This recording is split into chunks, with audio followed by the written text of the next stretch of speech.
Hello friends, welcome to this class of biology where we are going to discuss different aspects of molecular basis of inheritance.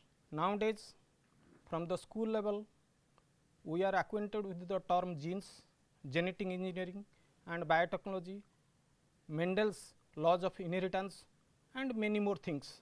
But at the present context we must know what genes are.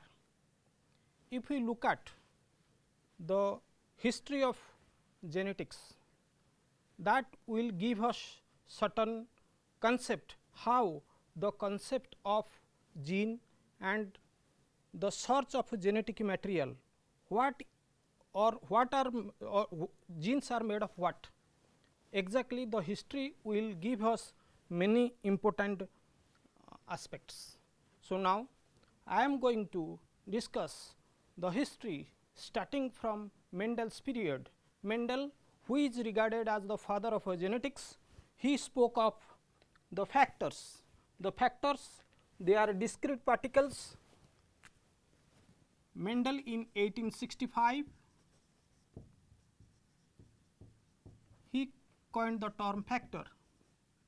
So, these factors are discrete particles, but then only after towards 1880 chromosomes were discovered. Chromosomes. So, discovery of chromosomes towards 1880. Then towards 1903 homologous chromosomes were discovered. That means chromosomes exist as homologous pairs, and we might have heard that chromosome theory of inheritance. Mendel's theory of inheritance and chromosome theory of inheritance, they go in parallel. One of the important proponent of this chromosome theory of inheritance is Walter Sutton. During this time of 1903, what he proposed, that as factors inherit, similarly the chromosomes also.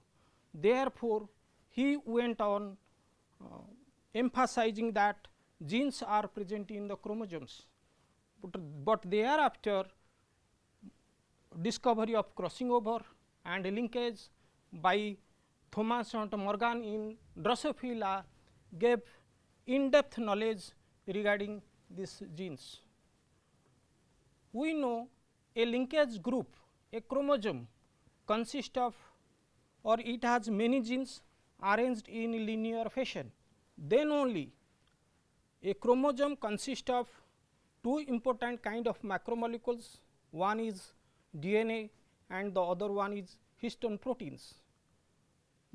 DNA and histone proteins, they comprise the eukaryotic chromosome.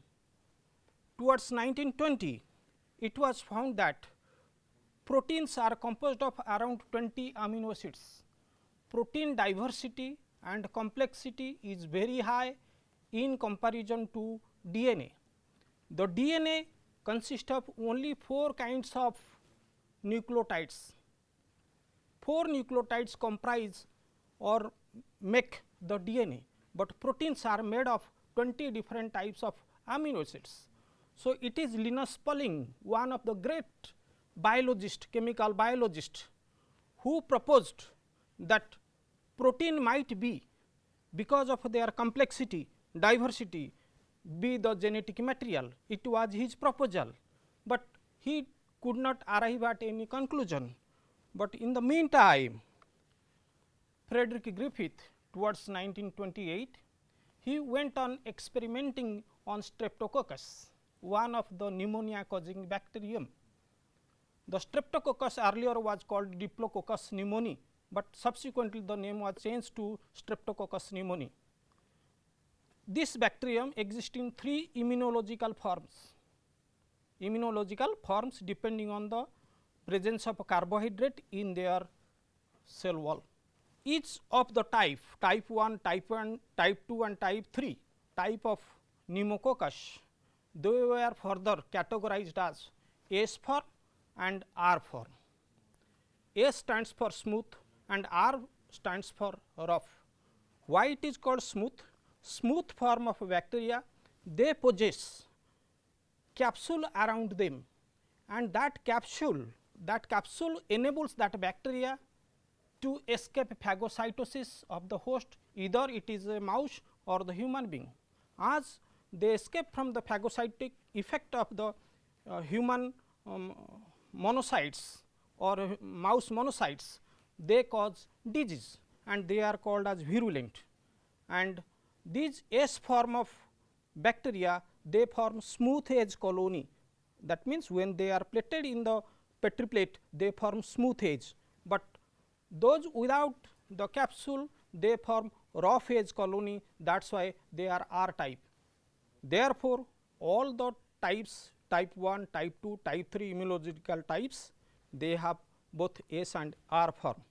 One thing one must be remembering here, that every type, that means type 3 has S form as well as R form, and they are interconvertible.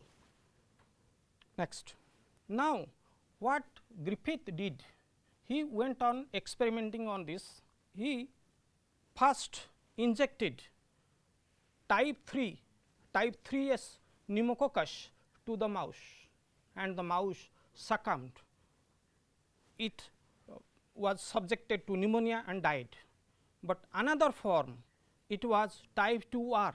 When it was given, type 2R live, when it was given, the mouse also survived. In the first type 3S, mouse died, type 2R, mouse survived, and in the third one, what he did, he heat killed the type 3S bacterium pneumococcus and then injected to the mouse, and the mouse survived. That means, heat killed 3S pneumococcus upon injection to the mouse was not affected, it survived. But the combination of type 2R, in which the mouse survived, type 3S heat killed, in which also, that is in the diagram C, the mouse also survived. When both the combinations type 3 heat killed and live 2R were injected to the mouse simultaneously, then after some time some days it was found the mouse succumbed, it died, and from the dead body of the mouse, both live 2R and live 3S were recovered. It was a astonishing type of result. He injected dead 3S and live 2R, but from the dead bodies, both live 2R and live 3S were recovered. And what might be the result? He repeated this, then he put the questions, is it the recovery of the live 3S from the dead bodies, is it because of during heating some survived heating or some get back their life? It is not possible. Second one, it is not possible that any type 2R also mutated 3S. Griffith tried to justify or analyze what might be the reason of appearance of type 3S bacterium from the dead body of the mouse, because it did not inject live 3S, but how they came. So, that is why the first proposal that all were heat killed and none survived, that was okay, and the second analysis, is there any possibility that 2R may mutate to change to 3S? It is not possible, because in each category mutation possible, type 2R cannot mutate to type 3S. Then his conclusion was, there is something, it passed from dead 3S to live 2R, changing the latter, that means changing the live 2R to 3S, and he could not conceptualize what that something. So, he conceptualized that there must be some transforming principle, there must be some chemical which transform 2R cells to some of the 2R cells to 3S, so that they appeared therein. Okay. But there it ended, because it was a surprising discovery. With intention he did not go for, but he found there is a transforming principle which transform 2R to 3S. Then his experiment was carried out by another group of scientists, and they are Avery, MacLeod and McCarthy. They furthered the experiment of this person Griffith.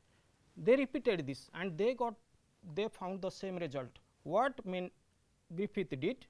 They got similar results after repetitions. Then they thought of doing experiment in vitro. What they did?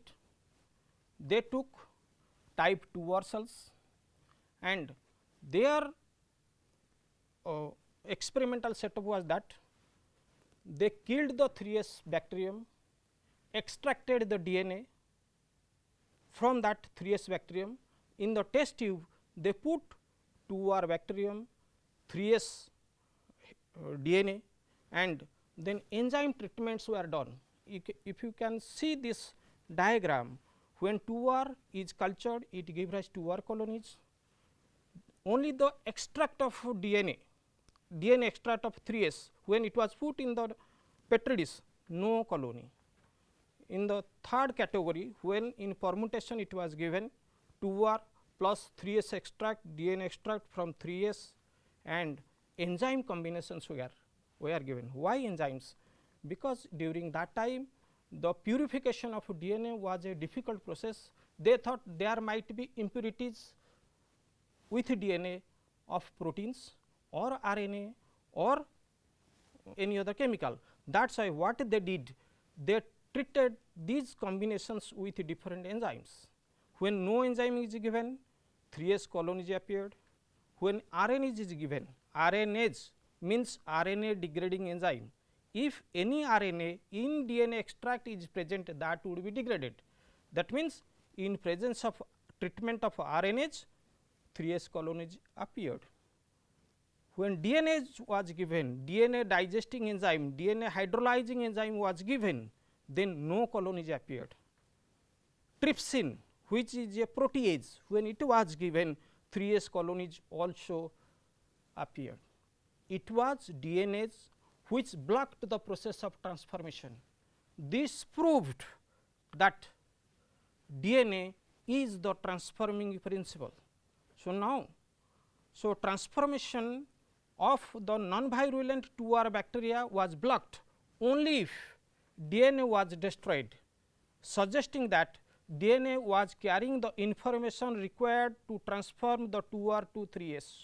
The publication of these studies by Avery, MacLeod and McCarthy that appeared in 1944, that provided the first evidence that DNA is the genetic material, but thing is they did not emphasize well, or they did not report to the scientific community it is DNA rather than protein as genetic material, but their experiment was very definitive experiment, but claim was very poor. Now, following that as their experiment was good, but claim was very low, or it was not emphatic, but after 7 years towards 1950-51, viral geneticist Horsey and Chase, they experimented on T2 bacteriophage. T2 bacteriophage, which is the bacteriophage that parasitizes the host cell E. coli, and at that time the bacteriophage are well visible under electron microscope, and electron microscope studies revealed that certain things or a big structure is remaining outside the bacterial cell and certain things are going inside. But this T2 bacteriophage is having a genetic material packaged in its head, and it is surrounded by a protein coat. And what they did, their objective was to differentially label the proteins and DNA. They know, at that time it was known that proteins have a unique chemical or unique element, that is sulfur, and they labeled the protein coat with AS35, and in another set they labeled the DNA with the unique element, that is phosphorus. That means, they labeled two batches of viruses, one with AS35, one with P32, as a result of which they did this. So, now the very meticulous experiment of MacLeod, McCarthy and Avery over a period of 13 years resulted in a very clear understanding or clear finding that the transforming principle is DNA, but these three they did not claim before the scientific community emphatically that DNA, they did not emphatically claim that DNA is the genetic material rather than protein. Their claim was very at very low level. Therefore, even though they experimented thoroughly that DNA is genetic material, because of their claim it was not surfaced before the scientific community that DNA is the genetic material, and but they proved that the transforming principle is DNA. Thereafter, the small phase, bacteriophage, T2 phase, type 2 phase was taken into experiment. Horsey and Chase, two viral geneticists, they worked on this, and by that time they know this bacteriophage consists of two kinds of molecules, one is DNA, another is protein.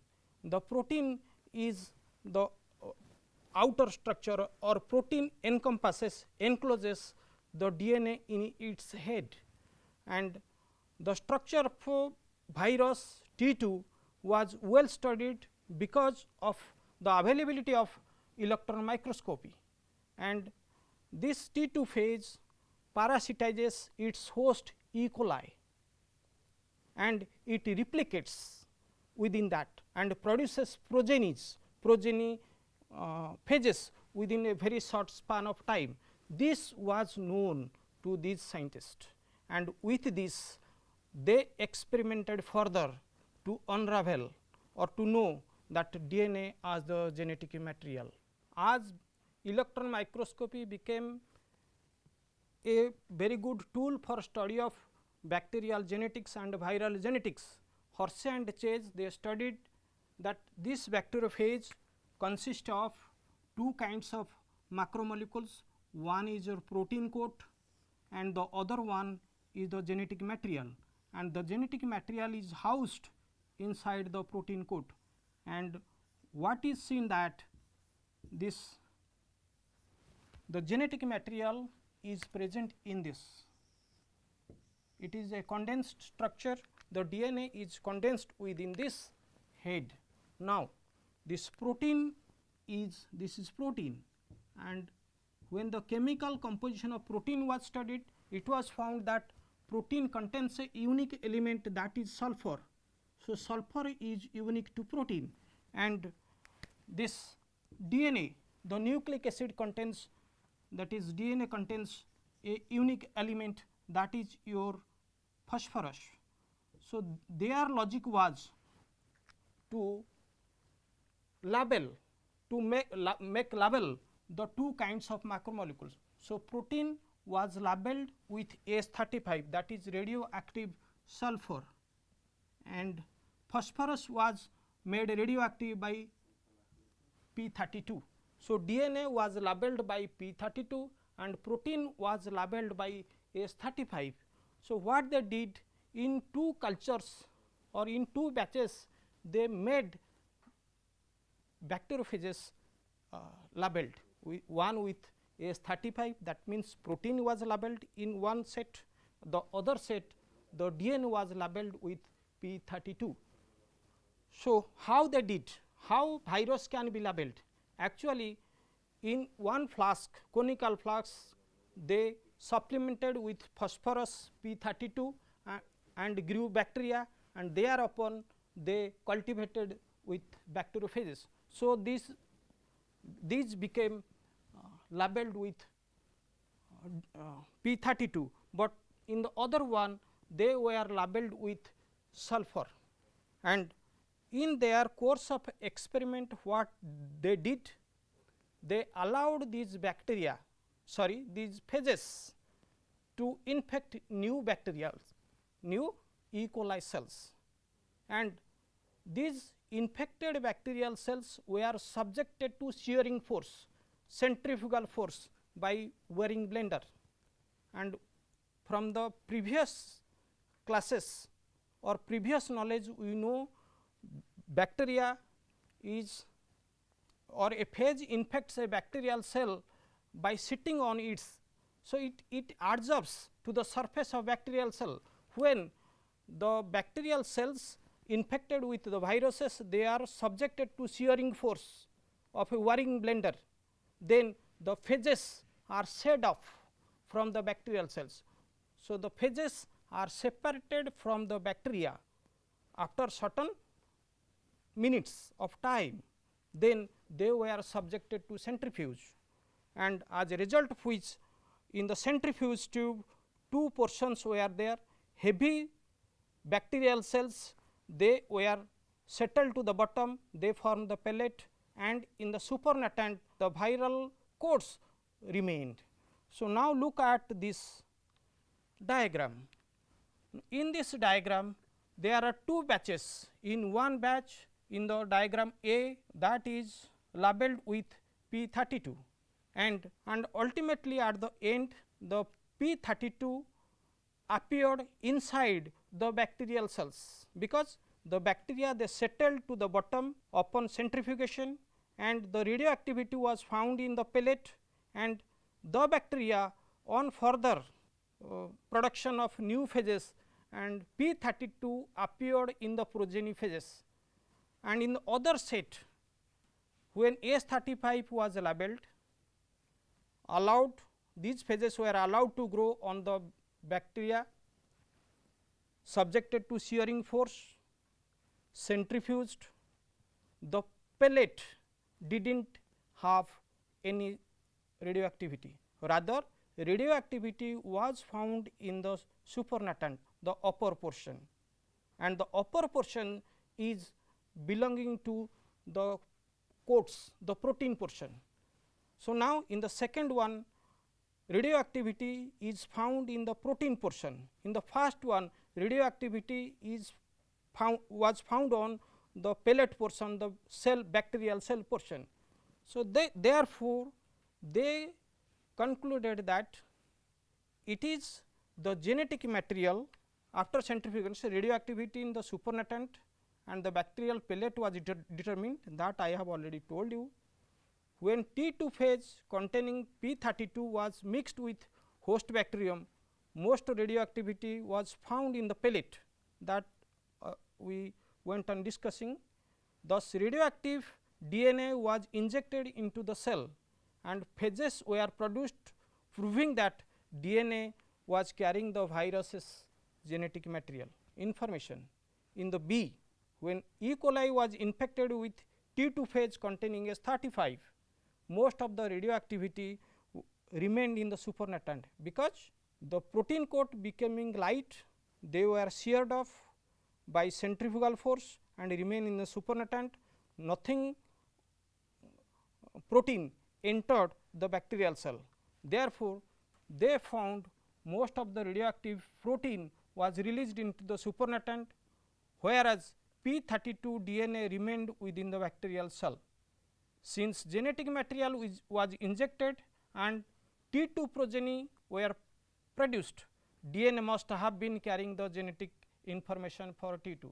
Now, by this definitive experiment, a very scientific experiment, because their rationale or the basis of experimentation was they knew that phages reproduce within the bacterial cell and certain portions remain outside, and and certain portions are injected into the cell. But what was injected into the cell and what remained outside the cell, that was distinguished by using P32 DNA and S35 protein, and therefore, they confirmed that DNA is the genetic material of the phages. What Avery and his group could not put forth before the scientific community emphatically, that is DNA as genetic material, but the final blow was given to the thought whether protein or DNA as genetic material. The experiment of Hershey and Chase proved that DNA as genetic material. So, now Griffith's experiment, let me tell you, Griffith experiment was a serendipitous or surprising discovery. He did not aim at getting such type of results, but he found that there is a transforming principle. Something is transformed, a chemical which enters from dead 3S cells to live 2R cells. So, that 2R cells are transformed, chemically modified, genetically modified, as a result of which this transformation occurs. And now, transformation discovered by Griffith is a very good step in transforming cells in genetic engineering. It is often used in injecting foreign DNA into bacterial cells and so also the eukaryotic cells. And the transforming principle was characterized chemically by Avery and his group. It was found to be DNA, but his low voice before the scientific community could not say that DNA is genetic material, but his experiment was wonderful, their experiment was wonderful. However, the differential radio labeling experiment, because differential radio labeling, why? Because phages in one group were radio labeled by S35, in other group they were radio labeled by P32. That proved DNA as genetic material. Now, let me tell you, up to this we came to know that DNA is genetic material. Whether RNA is any genetic material? Yes, we know RNA is genetic material in many cases. That is your first TMV, tobacco mosaic virus, that has RNA as genetic material. Retroviruses have RNA as genetic material. This coronavirus has RNA as genetic material, but it is the reconstitution experiment carried out subsequently that proved it is not the protein coat of the TMV, rather the helical RNA is responsible for producing its morphology. That means, reconstitution experiment in TMV proved RNA as genetic material, not protein. So, these 4 sets of experiment of Griffith, of Avery, of Martha and Chase, and Franklin and Conrad prove that nucleic acids are the genetic material. Okay. All the cellular life forms in this world have DNA as genetic material. Many viruses have DNA as genetic material, only certain RNA have genetic material. I hope you people have understood this the topic search for DNA as genetic material well.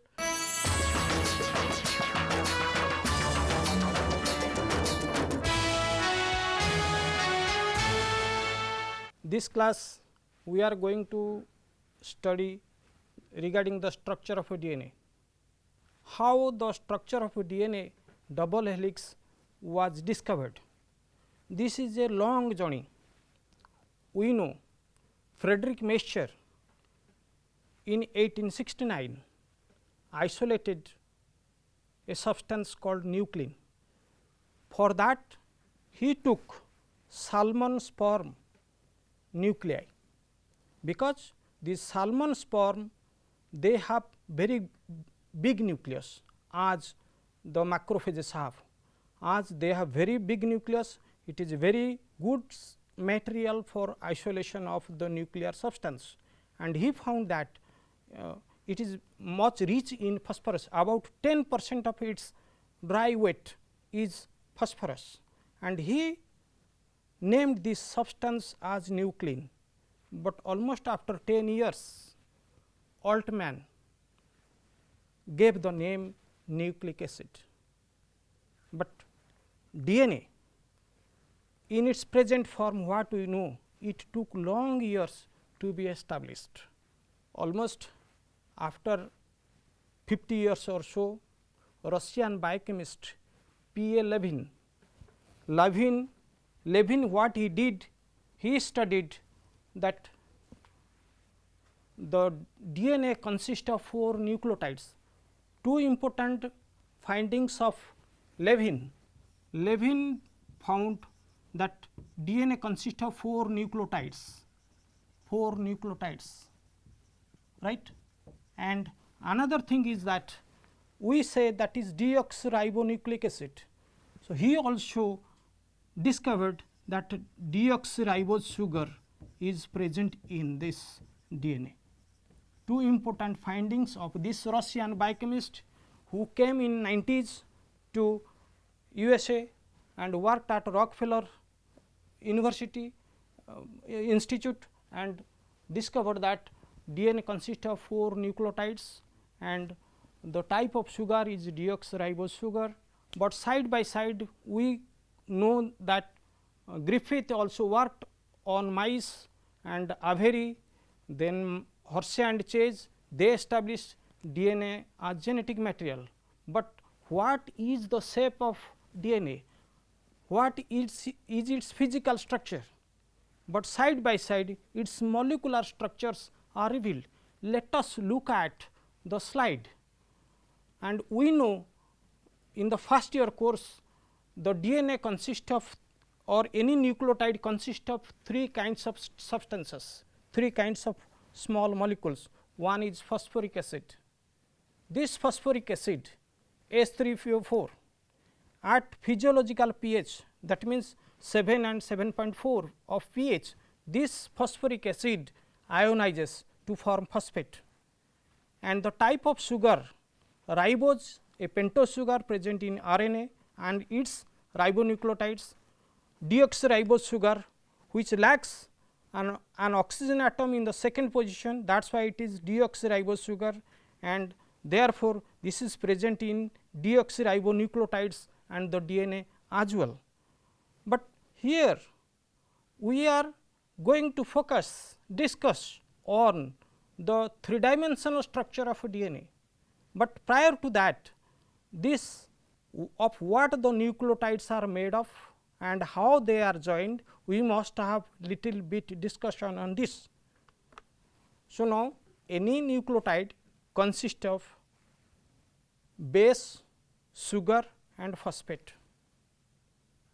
We discuss phosphoric acid and the sugar, that is pentose sugar, and 2 kinds of bases, they are purines and pyrimidines. Purines are double ring structures, pyrimidines are single ring structures. They are nitrogenous bases, or simply they are called as bases, because the nitrogen present in the purine ring or pyrimidine ring, because of their presence of their lone pair of electrons, behave like bases. That is why these nitrogenous bases are called as bases. So, purines are double ring structures and they are adenine and guanine. Pyrimidines are single ring structures, they are cytosine, thymine and uracil.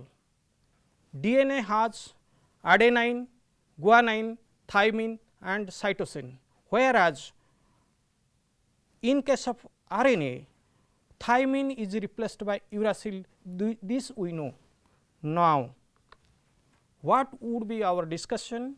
A base, nitrogenous base is attached to a sugar by glycosidic bond, and the sugar is attached to, or sugar with its 5' carbon linked to a phosphoric acid forming a nucleotide. Here we can say that many nucleotides are joined to form a polynucleotide. Look at this polynucleotide, and there are 1, 2, 3, 4, 5, 1, 2, 3, 4. There are 4 nucleotides, 4 nucleotides. In each nucleotide, base, for example, cytosine is attached to the sugar in its first position, but in 5th position of the sugar it is attached to a phosphoric acid. So, this gives a nucleotide. This nucleotide is linked to another nucleotide, by means of covalent bond, and as that covalent bond is formed across phosphorus, 2 ester bonds alongside. That is why it is often told that nucleotides in a polynucleotide are linked by phosphodiester linkages, and when there is a chain, when there is a polynucleotide chain, you see this, because this diagram is very important in understanding. At one end there is 5 dash phosphorus, but the other end there is 3 dash OH. So, therefore, one terminus is having 5 dash P, the other terminus is 3 dash OH. Therefore, this polynucleotide is a polar structure, polar chain, 2 termini are different, and always the arrowhead is at 3 dash OH end, because it is the growing end. We will see that during DNA replication new nucleotides are added at this 3 dash OH end. So, now after having some knowledge on a polynucleotide chain and its constituents, what are the steps in, or what are the advancements in or towards achieving the discovery of the DNA double helix. So, in that direction, the first act was that of this lady scientist, this Rosalind Franklin. She was working with Maurice Wilkins, her mentor, in King's College London. They extracted DNA in a very pure form, bombarded X-ray to that DNA crystals, and found a particular pattern, and that particular pattern is called X-ray crystallograph, and this X-ray crystallograph was first of its kind in the history of science. And from this X-ray crystallograph, it indicates many things we cannot know.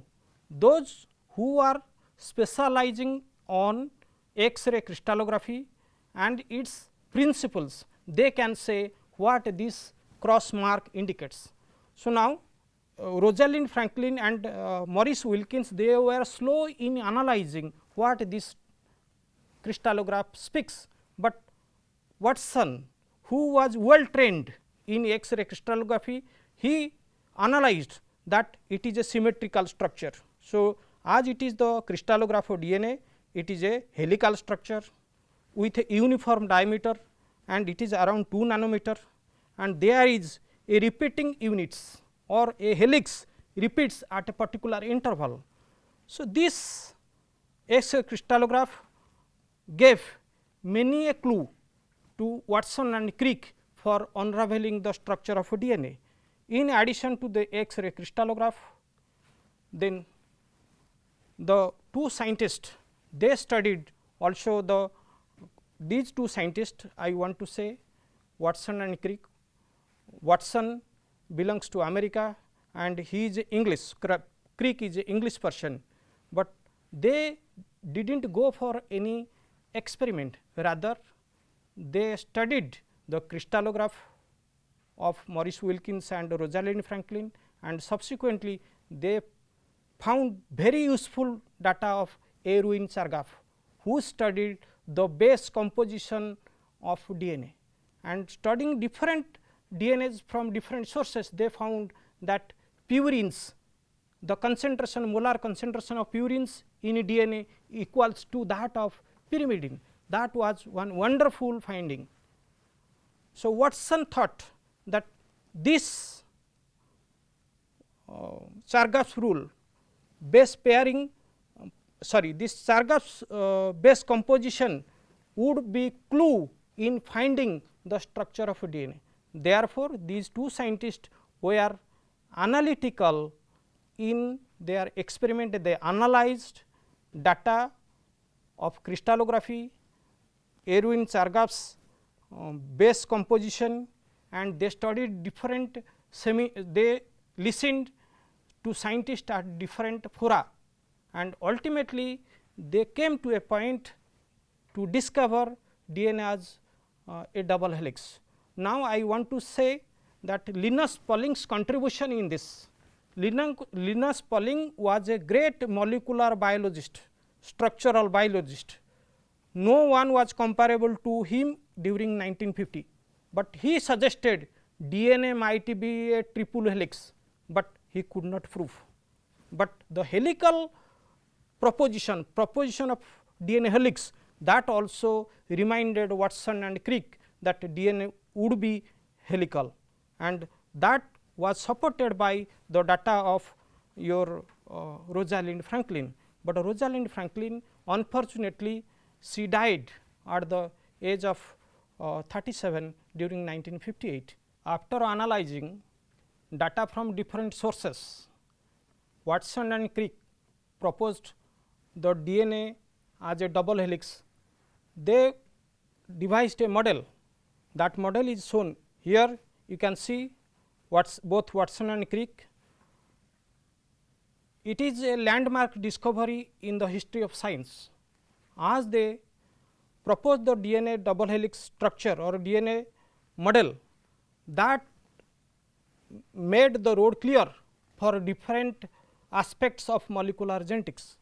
As these two scientists proposed this model of a DNA double helix, this result was published in 1953 in the journal Nature, and for their great discovery, these two scientists along with Maurice Wilkins were given a Nobel Prize in Physiology or Medicine in 1962. But then this DNA is a double helical structure and it is right handed. When left handed and question of right handed comes, I think this diagram can help you to understand what right handedness is or left handedness is.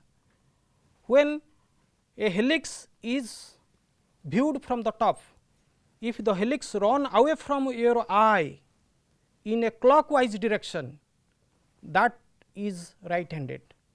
If it runs in a left handed manner from your eye, that is if it runs anti-clockwise, it is left handed. So, that speaks the left handedness and right handedness. Just to understand, DNA is a right handed double helix. Okay. It consists of two strands or two chains. The chains are called strands. Here you see the two strands are wound around an imaginary axis. Very often we think that the two strands are wound around each other, but it is not like that. Some people think that they are wound around each other just like a flexible wire, but it is not. But it is wound around an imaginary axis in a right handed manner. So, that is why it is a right handed double helix. The two chains are antiparallel. I will explain what antiparallel nature through another diagram subsequently, but this antiparallel nature of the double helix is determined because of the orientation of sugars. The deoxyribose sugar in one strand, the orientation is in upward direction, in the other strand it is in downward direction. That would be clear in the subsequent diagram, and therefore, when we write the two strands of DNA, we write 5 dash to 3 dash and the other one in reverse 3 dash to 5 dash, because they are antiparallel. The bases of two strands are complementary. This sprang from that of Chargaff, Erwin Chargaff. His molar concentration finding, purines equals pyrimidines, adenine pairs with thymine and guanine with cytosine.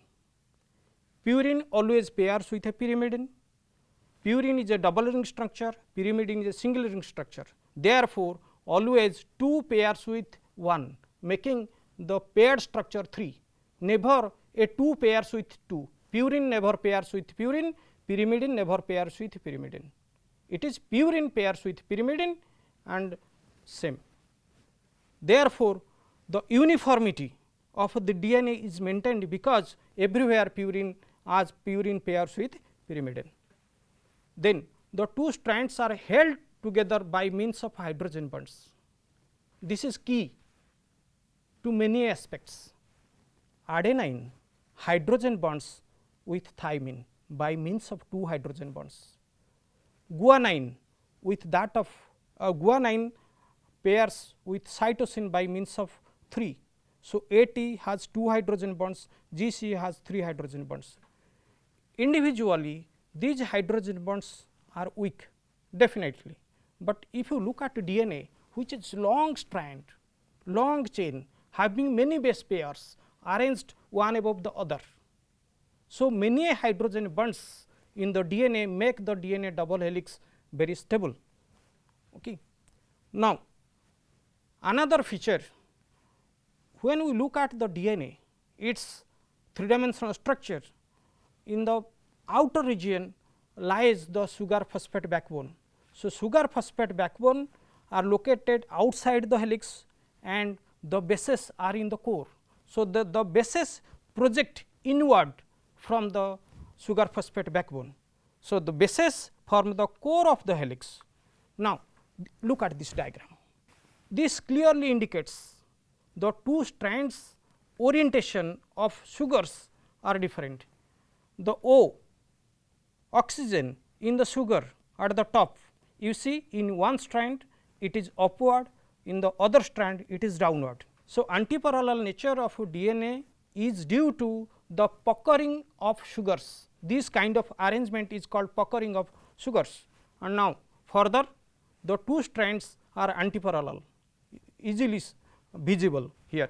Next, the bases are arranged perpendicularly to the long axis of the helix. This is important. The sugar phosphate backbone is in outside and the bases, they are attached to the sugar phosphate backbone, particularly the sugar, in a right angle manner.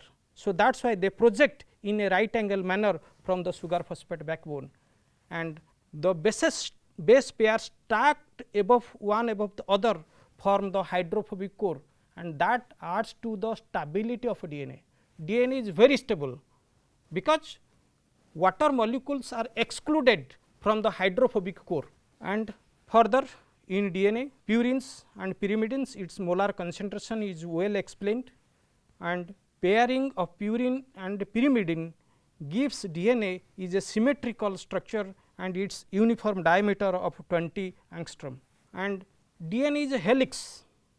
One turn of the helix has a pitch distance of 3.4 nanometer, and in a pitch there are 10 base pairs accommodated in a pitch. Therefore, the linear distance between 2 consecutive base pairs is 3.4 angstrom or 0.34 nanometer.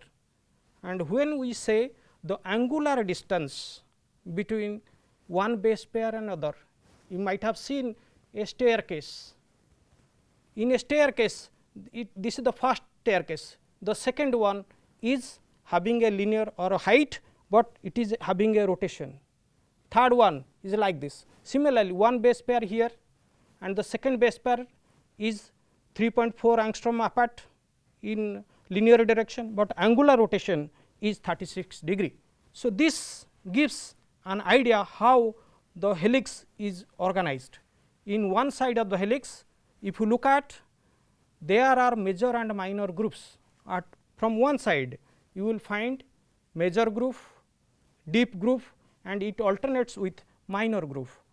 The grooves are important for accommodating or attaching with proteins.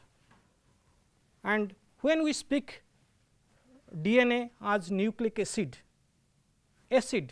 does it possess any carboxylic group? No. Then what contributes towards acidity of DNA or RNA? It is phosphoric acid. Phosphoric acid at neutral pH or just above that around 7.4 or that, it exists in phosphate.